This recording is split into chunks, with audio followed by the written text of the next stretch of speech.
Well, as this government shutdown continues, one of California's busiest airports left with no air traffic controllers for nearly 6 hours. The Hollywood Burbank Airport Control Tower was without staff from 4:15 p.m. to 10 p.m. yesterday, causing numerous delays for travelers. NewsNation's Jessica Kartalija joins us live from Newark Airport with the very latest. So, Jessica, is this likely to keep happening as the shutdown continues? And does that airport have staffers back in place today? Okay, so to answer your first question, the short answer, Nichole, is yes, we could see more of this. And yes, things are back to normal in Burbank. But can you imagine 6 hours? So they actually had to look to San Diego for air traffic control, which is quite a piece from Burbank. Last night, that control tower, as you said, completely shut down. So flights were still able to take off, but they were delayed, some up to 2.5 hours. And they had to use a special procedure to make sure that those flights could take off.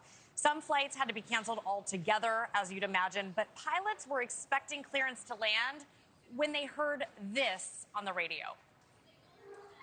Clearance is closed, ground's closed, local's closed, the tower is closed due to staffing. So you just contact SoCal on the 800 number in the green book for your clearance. Yeah, the Burbank incident is not isolated. Delays are also building up nationwide. Here at Newark, delay rates are about 19%. I just checked the board where we are in Terminal B. We saw 5 new delays. Denver, Vegas, Phoenix, Detroit, all reporting similar strains and delays, Nichole, and more than 4,000 flights were delayed yesterday.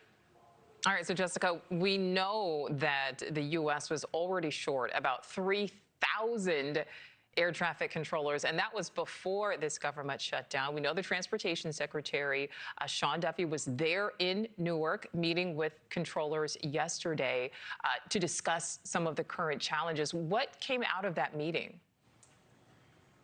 Yeah, so he met with them. He brought them lunch here, Nichole, yesterday, and he said that he spoke with many of them who said, look, we are so afraid of what's going to happen. We can't pay for childcare. Many of them are having to call out sick, and many of them are looking for second jobs like driving Lyft or Uber. And he said, that's not right. They're thinking about, am I going to get a paycheck? And their paychecks should come a week from tomorrow. And so now what they think about as they're controlling our airspace is, how am I going to pay my mortgage? How do I make my car payment? I have a couple kids at home. How do I put food on the table?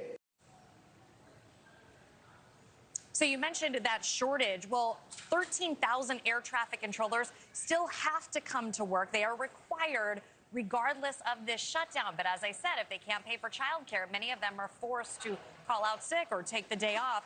The secretary, you just heard him spoke, is blaming the government shutdown on Democrats. He's pointing the finger at Chuck Schumer and Hakeem Jeffries, saying that they're more concerned with immigrant health care than Americans, and that he also got into this social media dispute with Gavin Newsom over what happened in Burbank last night.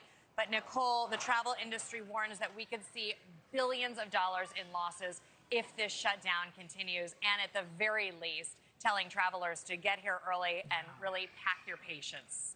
Absolutely. All right, Jessica, thank you. Thank you for watching. Subscribe below and download our NewsNation app right now on your phone, and you will get fact-based, unbiased news for all Americans.